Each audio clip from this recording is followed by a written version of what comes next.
Boa tarde a todas e todos. Eu queria cumprimentar o deputado Silas Bento, nosso presidente em exercício, saudar nesse início de semana de trabalho no nosso plenário todos os deputados que me antecederam nessa tribuna e dizer que queria tratar de algumas questões e começando efetivamente pela aprovação na data de hoje do projeto de lei 215 de 2015, que, na verdade, dispõe sobre a reestruturação do quadro permanente da Polícia Civil. E o que desejamos verdadeiramente com esse projeto foi garantir a reserva de vagas aos policiais civis do Estado do Rio de Janeiro nos concursos públicos para o provimento de cargo efetivo de delegado de polícia. O que se pretende com esse projeto? Em primeiro lugar, o tema reserva de vagas é um tema que já tramitou em diversos momentos nessa casa. Nós temos a reserva de vaga no vestibular, seja para a escola pública, que eu defendo, seja para a população afrodescendente, que eu também defendo. Nós temos a questão aqui da reserva de vaga para os portadores de deficiência. E, nesse sentido, o que desejamos aqui não é um privilégio para aqueles que, no momento do ato da inscrição no concurso público, estejam em pleno exercício na Polícia Civil. O que pretendemos aqui não é o privilégio. O que pretendemos com esse projeto, e esse projeto que foi votado e aprovado em data de hoje, é o reconhecimento ao importante trabalho que realizam os policiais civis. Quem puder imaginar o que é um plantão policial, a solidão de um plantão policial numa madrugada difícil, por exemplo, da cidade do Rio de Janeiro, vai entender que o conteúdo jurídico, o conteúdo teórico que o candidato e, posteriormente, o profissional aprovado no concurso público possa ter, não é suficiente para garantir que ele irá desempenhar com eficiência a sua função.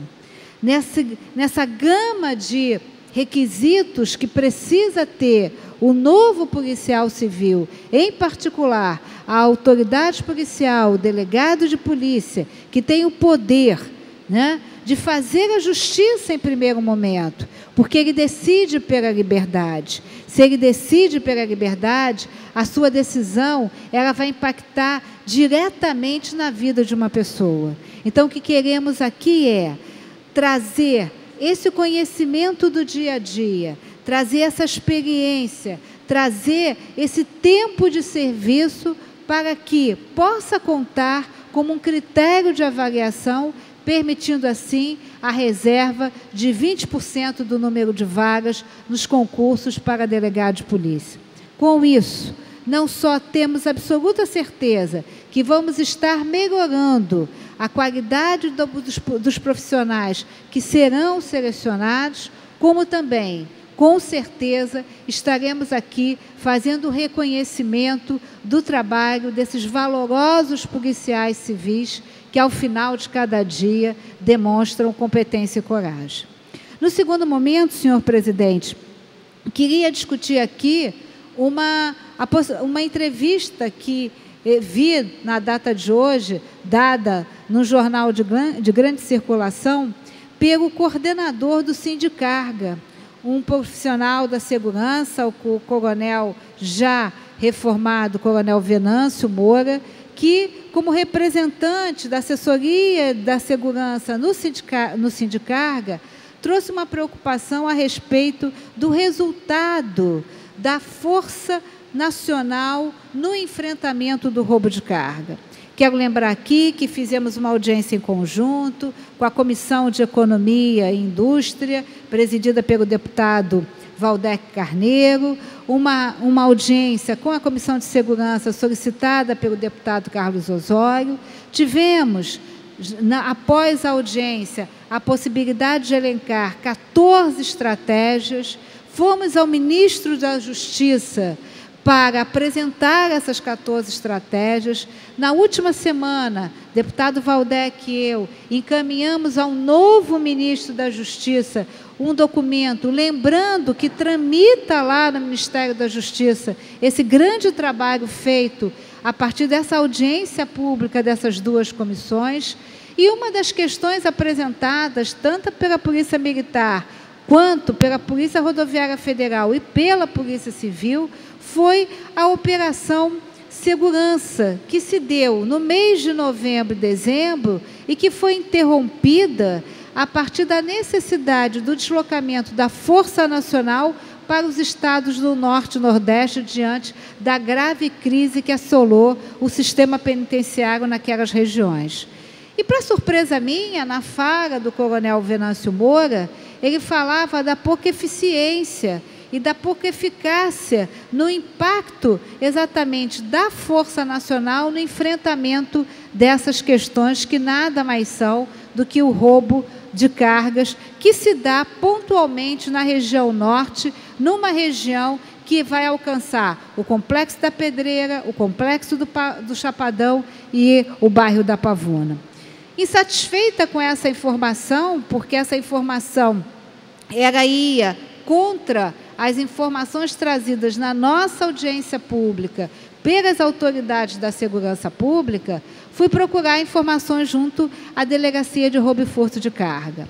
E o que nós descobrimos é que, com a participação da Força Nacional, antes da participação da Força Nacional, nós teríamos tido 208 ocorrências de roubo de carga. Com a participação da Força Nacional, que estaria estrategicamente nos pontos de acesso dessas comunidades, houve uma redução para um quantitativo de 144 roubos de carga. Acho que a fala do coronel Venâncio Moura é no sentido, e eu quero me solidarizar a fala, no que diz que melhor seria se nós tivéssemos instituído não a Força Nacional e pagar pela Força Nacional, como faz o Ministério da Justiça. Com certeza, melhor seria ter esse dinheiro, essa verba destinada à Secretaria de Segurança, para que a Secretaria de Segurança utilizasse, os seus profissionais, seja a Polícia Civil, seja a Polícia Militar, e estabelecer, através do regime adicional de serviço, o enfrentamento mais objetivo, estratégico e direcionado com aqueles profissionais que já conhecem essa região, que entendem a movimentação da mancha criminal, portanto, por certo, poderiam oferir melhores resultados. Digo isso porque não nos assusta apenas a questão do roubo de carga. Digo isso porque, nesse exato momento, antes de subir, há 5 minutos atrás, antes de subir essa tribuna, tive notícia, por exemplo, de um intenso tiroteio na Praça do Carmo, na Vila da Penha. Digo isso porque observamos aí recentemente, aí os inúmeros fatos que são trazidos diariamente nos jornais, seja do roubo que acontece pela Zona Sul, seja da região norte, que tem o maior indicador de criminalidade, mas tem um menor número do policiamento. Essa nova modalidade que está sendo experimentada pela Polícia Militar, no meu bairro, lá na minha querida Tijuca, onde eu moro, de fazer com que o policiamento utilizado nas UPPs passe também a fazer o policiamento nas ruas do bairro, fora dos limites das comunidades assistidas pelas unidades de polícia pacificadora. Todos esses fatos nos demonstram que é preciso, sim, uma análise crítica e uma estratégia eficiente para enfrentar essa crise que não passa, lamentavelmente, apenas pelo âmbito da questão econômica e financeira do nosso Estado, mas, sem dúvida nenhuma, passa, sim, também pela questão da segurança pública, e o retrato mais expressivo dessa crise é na morte quase que diária de policiais, que hoje já se passam mais de 80 policiais mortos, e que essas mortes já nem merecem mais destaque nos jornais, talvez pela frequência e continuidade com que esses atos têm sido praticados. Para terminar, senhor presidente, eu queria dizer que perdi ou ganhei um pouco do meu tempo lendo o parecer do Procurador-Geral da República, Rodrigo Janot, no que se refere a uma ação que foi oferecida por partidos políticos, mas que foi direcionada exatamente pelo Sindicato dos Trabalhadores no Saneamento, que trata da questão da denominada privatização da SEDAI. Num primeiro momento, é claro e transparente no parecer do procurador Rodrigo Janot que foram descumpridos requisitos básicos para a tomada de uma decisão como essa. Seja uma audiência pública para ouvir os segmentos do governo e da sociedade civil, dos trabalhadores, né, sobre o que representaria essa decisão, seja um parecer emitido por uma comissão específica que tratasse da questão do saneamento e do meio ambiente, e seja também, né, pela necessidade de ouvir os municípios, uma vez que o destinatário desse bem jurídico não é o Estado, e sim o município. Então, descumpridas essas formalidades, não atendidas essas condições preliminares, no seu aspecto material, já estaria esse procedimento eivado de vício, o que autorizaria que aquela decisão não fosse acolhida. Cada horário, né? Sim, senhor. Que aquela decisão não fosse acolhida pelo Supremo Tribunal Federal. Mas me chamou muito mais atenção quando o procurador Rodrigo Janot nos diz o seguinte, que no que se refere à economicidade, à eficiência, jamais a SEDAI poderia ser privatizada. Nós estamos aqui falando de um bem público que é, na verdade, superavitário. Nós estamos falando aqui de uma ação, de uma estratégia governamental que traz lucro para o governo do Estado.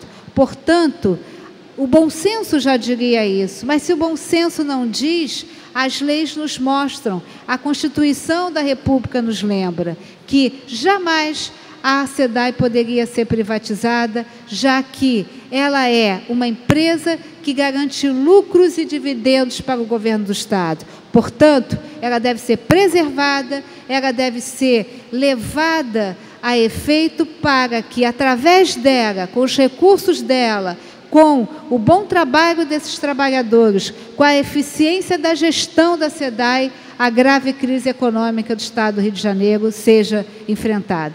Muito obrigada, senhor presidente. Essas eram as minhas considerações.